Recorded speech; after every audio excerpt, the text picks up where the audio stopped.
Alyssa Stevenson, Communications Coordinator with PREVNet. Today, I'm chatting with Cara Kolt. She's the coordinator of the UMatter Youth Dating Violence Prevention Program, developed and delivered by Ka Ni Kanichihk Inc. Thanks for joining me today, Cara. What can you tell us about this project? The UMatter project is a teen dating violence prevention project with a distinctly Indigenous focus, and that's an Indigenous focus whether it's urban, rural, or northern. And we're collaborating with different community members in order to provide a best practice project that includes all types of culture and exploration of culture and self while developing a strong foundation in healthy relationships. Can you tell us about a success that your project has had in the past year? Our project has had a number of successes, but in very small ways. So I like to think of that a little bit like a bouquet of flowers. So we have a number of stories that are very similar. The youth that we've impacted range in ages from 9 to 24.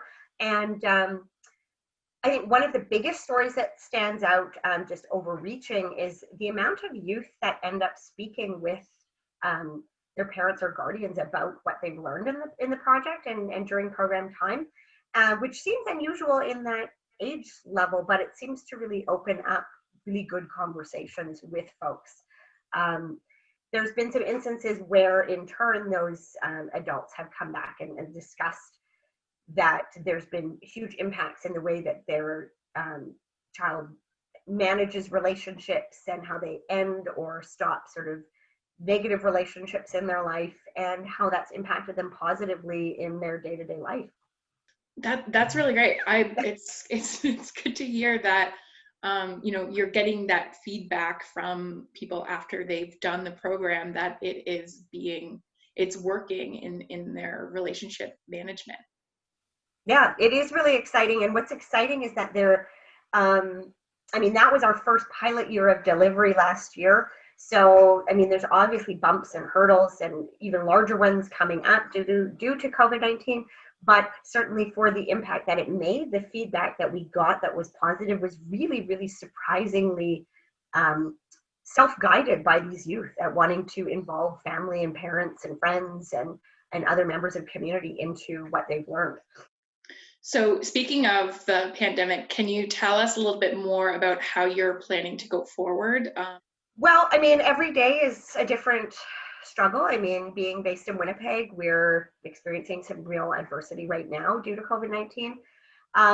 Currently, we're looking at adapting online, and we're looking at best practices for doing so, which is difficult because this is a sensitive topic, and this is the kind of topic when you're talking about dating violence prevention where you do want to have human contact.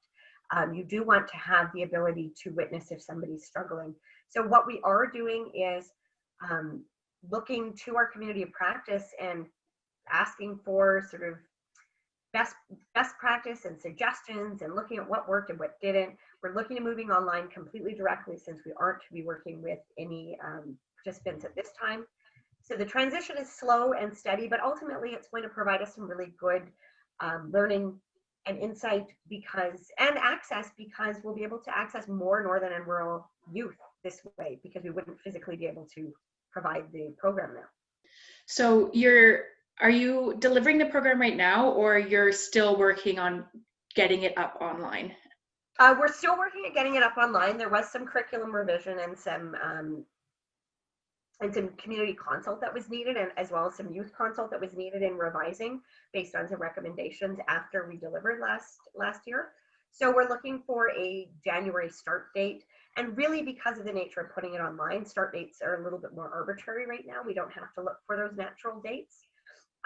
So I think the biggest consideration right now is, are we going to attempt to deliver a live online, or are we going to attempt to deliver a package, like a suite of lessons? Well, I hope whether you're doing the live option or the package, it is really great that you may be able to reach a wider audience of youth with this online option. So I really hope that I wish you all the best for going forward in January. Well, thank you very much. And actually, it's one of the things about this particular time in life is that we are receiving little gifts amongst these hurdles daily. So it's just about reframing and looking to that. So I'm excited about that too. Thank you so much, Krista.